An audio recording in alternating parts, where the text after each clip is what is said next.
Bonjour à tous, c'est Aude et on se retrouve aujourd'hui pour un nouvel épisode de podcast. Aujourd'hui, j'avais envie qu'on parle d'un sujet que tout le monde peut comprendre et que tout le monde a sans doute vécu ou fait vivre à quelqu'un.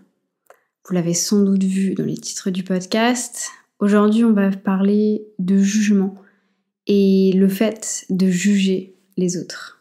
La première interrogation que je me suis dit, c'est: est-ce que le jugement, finalement, c'est une bonne chose ou c'est une mauvaise chose? Alors, on va en parler tout au long de ce podcast, mais c'est vrai que j'ai eu tendance à me dire que le jugement, c'était quelque chose de facile. Qu'on avait sans doute tous une fois jugé quelqu'un et sans doute déjà dit « Oups, ça m'a échappé ». Mais c'est pas si méchant. Mais le fait de penser que le jugement n'est pas quelque chose de méchant, est-ce que ça en fait quelque chose de bienveillant pour autant? Je vous laisse répondre à la question. J'ai fait pas mal de recherches du coup pour comprendre comment fonctionnait le jugement, comment et pourquoi est-ce qu'on avait tendance à juger les personnes. Et il y a 3 grandes raisons, 3 familles de raisons qui sont beaucoup revenues. La première, c'est le fait qu'on juge les autres afin de se protéger soi-même. On le fait vraiment dans un état d'esprit de sécurité. Et tout simplement, ça va nous permettre de déterminer si cette personne est une menace ou si, à contrario, c'est quelqu'un à qui on peut faire confiance sur le moyen long terme. On va aussi beaucoup avoir tendance à juger vis-à-vis de tout ce qui va être normes sociales et également tout ce qui va être normes culturelles. Par exemple, c'est établi qu'il faut faire telle ou telle chose et si vous sortez de la norme, alors les gens ont le droit de vous juger pour se protéger eux-mêmes et vis-à-vis des normes sociales. Et du coup, par rapport à ça, c'est vrai que je pense qu'on a tous un peu nos idées et nos préjugés qu'on partage pas forcément, parce que très souvent, on a tendance à garder nos préjugés pour nous, mais de temps à autre, on peut avoir tendance à vouloir partager un petit peu ces idées-là.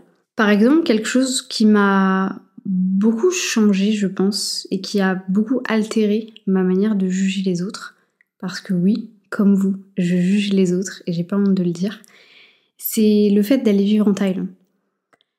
J'ai vécu en Thaïlande pendant 2 ans et j'ai vécu en Thaïlande absolument pas en tant que digital nomade. C'est-à-dire que je vivais en Thaïlande, j'étais expatriée en Thaïlande et je travaillais à l'époque toujours pour Decathlon. Ce qui veut dire que 99,99% de mon entourage était thaï. Je n'étais pas du tout avec des Européens. Et ça a beaucoup changé de choses pour moi. Énormément. Alors en soi, je dis 99,99. J'étais également avec beaucoup d'Indiens, de Vietnamiens, de Malaisiens, de gens qui venaient de Singapour. Donc c'est vrai que la culture est complètement différente et les préjugés qu'on a, c'est à ce moment-là qu'on se rend compte à quel point ce sont nos idées, nos préjugés et notre culture. Je vais pas épiloguer sur le sujet, mais j'avais envie de vous donner un exemple hyper concret. Quelques mois avant que je décide de quitter Decathlon, je me retrouve comme un bon décathlonien en réunion d'équipe, en team building, et on se retrouve à faire du sport tous ensemble. De là, c'est vrai que moi j'étais beaucoup habituée en fait à toujours être avec des hommes, c'était juste comme ça, c'était juste comme ça, mes équipes étaient très masculines. Cette fois-ci, il y avait une nana que j'apprécie beaucoup, qui passera jamais ici parce qu'elle ne sait même pas ce que je fais aujourd'hui. Mais cette nana-là était en short. Et c'est une des premières fois où je l'ai vue en short. Parce qu'il faut savoir que les Thaïs ne montrent pas beaucoup leur peau. Parce qu'en Thaïlande, c'est très bien vu d'avoir une peau très blanche. Donc ils s'exposent pas tant que ça au soleil. Et du coup, bref, May avait un short. Et je vois les jambes de May. Et là, je me dis, attends, mais il y a un souci. Donc il faut savoir que, pour remettre dans le contexte, moi j'ai un souci avec les poils, j'ai fait du laser, j'ai plus aucun poil. Et du coup, je vois ces jambes et je me dis, mais je savais pas qu'on faisait un truc aujourd'hui. Et c'est vrai que c'est la toute première fois que j'avais cette conversation avec une Thaï, alors que ça faisait quand même un moment que j'étais là. Et de là, elle me dit, bah pourquoi tu me dis ça? Je sais pas, c'est culturellement parlant, ça pose pas de souci de pas être épilée pour une femme Thaï. Et elle me regarde, et en fait, j'ai vraiment compris dans son regard qu'elle comprenait pas ce que je voulais dire. Et du coup, je lui explique, bah voilà, en France, c'est, entre guillemets, et j'ai pas honte de le dire, c'est mal vu pour une femme d'avoir des poils. Et elle me regarde, elle me dit, ah bon? Elle me dit, mais les hommes ils s'épilent pas, je vois pas pourquoi je m'épilerais. Et il y avait tellement de, je sais pas comment expliquer, ouais, de sincérité en fait dans son discours. Je me suis dit, ok, j'ai rien de plus à ajouter, c'est vraiment quelque chose de culturellement très européen du coup, et c'est pas forcément quelque chose qu'on va faire dans ces pays-là. La raison pour laquelle je vous raconte tout ça, c'est que je trouve intéressant en fait de pouvoir se comparer un petit peu aux différentes cultures et se rendre compte justement qu'on juge les gens de par nos cultures et nos normes à nous. La deuxième raison pour laquelle on juge énormément les gens également, c'est nos propres insécurités. C'est vraiment, ça peut être du manque de confiance en soi et également un manque d'estime de soi. Et parfois, ça va vraiment se refléter en fait via nos faiblesses. C'est-à-dire qu'on a certaines faiblesses, certaines choses qu'on va pas forcément aimer chez nous. Et plutôt que de voir la personne en face comme « ok, elle assume », on va plutôt se dire « moi j'assume pas, alors pourquoi est-ce qu'elle aurait le droit d'assumer ?» Encore une fois, tout ce que je dis là, c'est vraiment moi, ce que je ressens. Et je vais vous donner un exemple très concret, encore une fois, parce que je vois pas... Enfin, pour moi, il y a besoin d'exemples pour un épisode comme celui-ci. C'est l'épisode du sport. Pour les personnes qui me suivent, vous le savez sans doute, je fais beaucoup de sport et je vais du coup essentiellement depuis 4 ou 5 ans maintenant à la salle de sport. J'ai commencé à vraiment faire de la musculation quand j'étais en Thaïlande. Bien entendu, je vais en Thaïlande. Donc, je vous la fais courte, je faisais du sport en short et en brassière. Et j'ai toujours fait comme ça pendant 2 ans. Ensuite, je suis allée vivre en Espagne. Là où la culture du sport, la culture du corps est très poussée. Ce qui veut dire que j'ai eu aucun souci à rester en brassière et en short. Et puis, je suis arrivée en France. Et puis, je suis arrivée en Bretagne. Et en plus, je suis arrivée à Brest. Et là, ça a été... Alors, c'était pas un choc non plus, parce que je m'y attendais, mais il y avait une différence entre ce que je venais de vivre avant et ce que j'étais en train de vivre maintenant.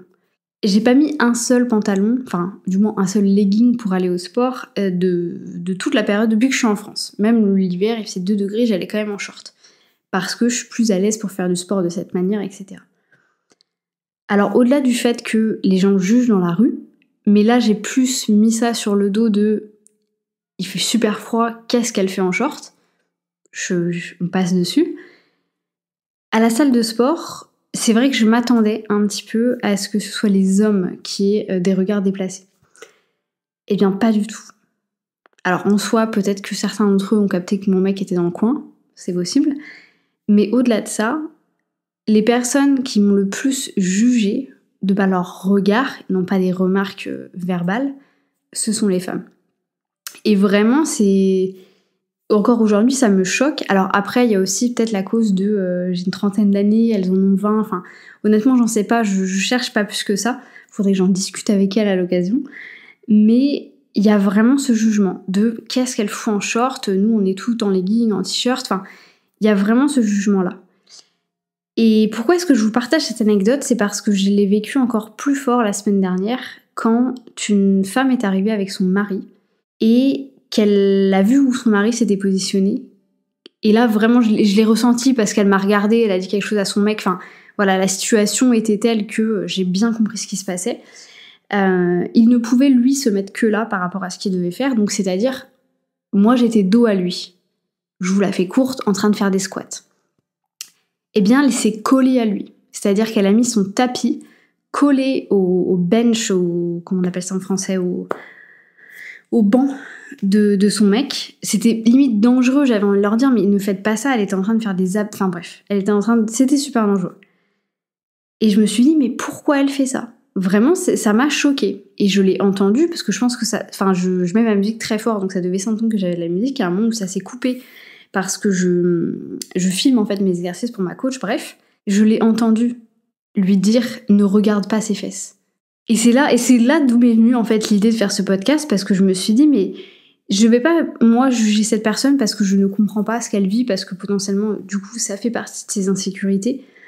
Mais j'ai trouvé l'exemple hyper intéressant de cette partie, justement, de se sentir pas sûr de soi et du coup de le reporter vers son conjoint ou vers quelqu'un d'autre. Si je vous explique cette histoire, c'est pas pour juger la personne dont je viens de vous parler. C'est vraiment pour vous expliquer la situation. Je tiens à le signaler parce que la manière dont j'ai pu l'expliquer peut paraître hyper judgmental. Comment on dirait judgmental en français? C'est jugement, mais je sais pas, vous m'avez compris. Donc voilà, c'est plus pour vous expliquer que c'est pas dans ce sens-là que j'ai envie de l'expliquer, mais pour bien vous dire quelque chose de particulier. Maintenant, la question que j'ai envie de vous poser par rapport au jugement et de ce qu'on vient de parler, c'est est-ce que d'après vous, le jugement est utile? Mais genre vraiment, est-ce que c'est utile? Est-ce que ça vous fait du bien quand vous jugez quelqu'un? Et j'ai aucun souci à dire que oui, moi ça me fait du bien parfois de juger les personnes. Mais parce que c'est un métabolisme humain de le faire. Mais du coup, ça m'intrigue de vous poser la question. Est-ce que vous vous sentez mieux après avoir jugé quelqu'un? Est-ce que vous trouvez ça utile? Néanmoins, il faut aussi toujours se rappeler que le fait de juger quelqu'un va forcément altérer la relation que vous allez avoir avec cette personne-là ou avec les personnes de votre entourage. Parce que forcément, ça a un impact. Encore une fois, exemple semi-concret. Vous êtes avec Marie et vous critiquez Julie. Vous pouvez être sûr qu'à 100% que quand Marie est avec Julie, elle vous critique. À 100%. Et du coup, la réflexion ici, c'est est-ce que c'est vraiment sain? Et comment faire pour l'arrêter? Alors, j'ai pas la réponse de comment faire pour arrêter de juger les gens, sinon on n'en serait pas là. Mais ayez cette réflexion de vous dire est-ce que le jugement est utile et est-ce que, d'une certaine manière, il serait pas un peu malsain? Une autre question que je m'étais posée, c'était quelles émotions, du coup par rapport au fait que ce soit utile et malsain, ou pas utile et sain, quelles émotions vont amener le fait de juger quelqu'un et également, bien entendu, de se faire juger. Par rapport à ça, ce que j'ai trouvé, c'est que les personnes qui jugent ont cette impression, cette sensation un petit peu de supériorité, un peu de super pouvoir, se sentir au-dessus de la personne. Ce qui du coup fait beaucoup la réflexion avec ce côté d'insécurité. On est insécure sur quelque chose, donc on a envie de se sentir supérieur. De l'autre côté, la personne qui va être jugée et qui le sait, ça peut venir créer un problème d'estime de soi, un problème de confiance en soi. C'est pour ça que c'est très important et là je parle pour toutes les petites jeunes filles de 10 à 14 ans. Les gens qui vous entourent à cet âge-là sont très importants. Parce que le jugement que va faire une personne de mon âge et le jugement que va faire une personne de 12 ans, 13 ans, 14 ans, n'est pas du tout le même. Celui de 13-14 ans est 100 fois pire. Et c'est à ce moment-là, en fait, que vous allez construire votre personnalité. Donc forcément, les gens qui vous entourent vont avoir un impact. Donc si vous êtes avec des gens qui ont tendance à vous tirer vers le bas et à toujours être dans le jugement, parce que le jugement, c'est pas juste dire « Regarde celle-là, qu'est-ce qu'elle a fait ?» C'est aussi la critique autour de la manière d'être de la personne, de sa façon de faire les choses, des choses qu'elle aime, et tout simplement de sa personnalité. La dernière anecdote que j'ai envie de vous partager, parce que je me rends compte que ce podcast va être un petit peu long, c'est un des moments extrêmement forts que j'ai vécu avec Decathlon, où je me suis retrouvée à devoir juger les gens. Et en fait, je me suis retrouvée face à un moment où j'ai jugé sans savoir et sans avoir toute l'histoire. Et en fait, à ce moment-là, je me suis retrouvée confrontée à mon boss, à ma patronne, qui m'a dit « Si tu veux te permettre de faire ça, tu peux te permettre de le faire, mais il faut que plusieurs choses soient validées. » La première chose, c'est que si tu critiques, c'est que tu portes un jugement sur le travail de quelqu'un. Premièrement, il faut que toi, tu sois un exemple dans ce travail. C'est-à-dire que tu puisses dire « J'ai fait la même chose que toi. Ce que tu es en train de faire n'est pas la bonne manière de faire, pas la meilleure manière de faire. » Et la deuxième chose, c'est d'apporter une solution. C'est la seule raison pour laquelle on peut se permettre de faire du jugement. Et c'est ce qui, d'une certaine manière, transforme le jugement en sagesse, en conseil, en leadership. Et c'est là que c'est très difficile parfois pour l'humain de faire ce passage entre les deux. Parce qu'on va avoir tendance à juger sans forcément avoir l'expertise, l'exemple, et sans avoir la solution. Juste parce que ça nous paraît être du bon sens.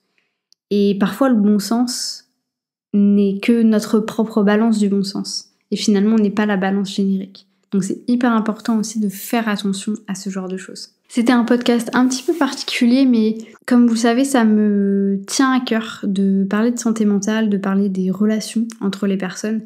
Et je trouve qu'aujourd'hui, on est beaucoup, et je m'inclus à l'intérieur vraiment, dans le jugement d'autrui. Et je pense que c'est des choses sur lesquelles il faut qu'on travaille, que ce soit pour notre personnalité, que ce soit pour notre estime de soi, que ce soit pour l'estime de soi des personnes en face de nous. Je pense que c'est extrêmement important. Moi, je vais vous laisser là-dessus. La dernière question que je vous amène à vous poser, c'est que est-ce que le jugement, ce serait pas juste une question de perception? Vous allez avoir une manière de voir les choses, qui est par exemple une manière A. Il m'arrive à avoir une manière B de voir les choses. Et Julie aura une manière C de voir les choses. Vous allez toutes vous juger, toutes vous critiquer. Parce que chacun a sa perception. Mais si jamais vous aviez expliqué à Marie et à Julie votre perception, qu'elle vous avait expliqué la leur, vous auriez compris et potentiellement vous n'auriez pas jugé. Donc avant de juger les personnes, et je parle pour moi-même aussi, ayez toujours cette réflexion-là, de vous dire pourquoi est-ce que cette personne pense comme ça. Et je vais reprendre l'exemple de cette femme à la salle de sport qui visiblement ne se sentait pas très en sécurité à côté de moi en train de faire des squats en short. Et peut-être qu'elle a des problèmes avec son mec, et peut-être qu'il y a des vraies raisons, il y a sans doute des vraies raisons qui font qu'elle se sent pas en sécurité et que du coup elle se retrouve à faire prendre ce genre de décision. Et encore une fois, ici c'est pas à moi de juger. J'ai vu la situation, je l'ai interprétée avec ma propre perception, je m'en suis fait mon image. Maintenant, voilà, c'est le monde entre guillemets continue à vivre à côté de ça.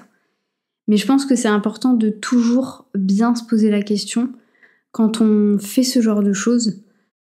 Juger les gens, on va toujours juger les gens, je pense que c'est vraiment la nature humaine. Mais faites attention à ce que vous faites et faites attention à comment vous le faites.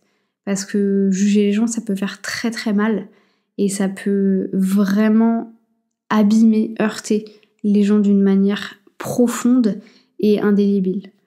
Et je parle pour l'avoir vécu et l'avoir sans doute fait vivre à certaines personnes. Donc voilà, c'était tout pour ce podcast, un petit peu particulier comme d'habitude. J'espère que ça vous aura plu, n'hésitez pas à me le dire dans les commentaires. Et moi, dans tous les cas, je vous retrouve la semaine prochaine avec un nouvel épisode de podcast. Je vous souhaite une bonne journée, une bonne matinée, une bonne soirée, peu importe quand est-ce que vous allez écouter cet épisode. Et je vous dis à bientôt pour un nouvel épisode.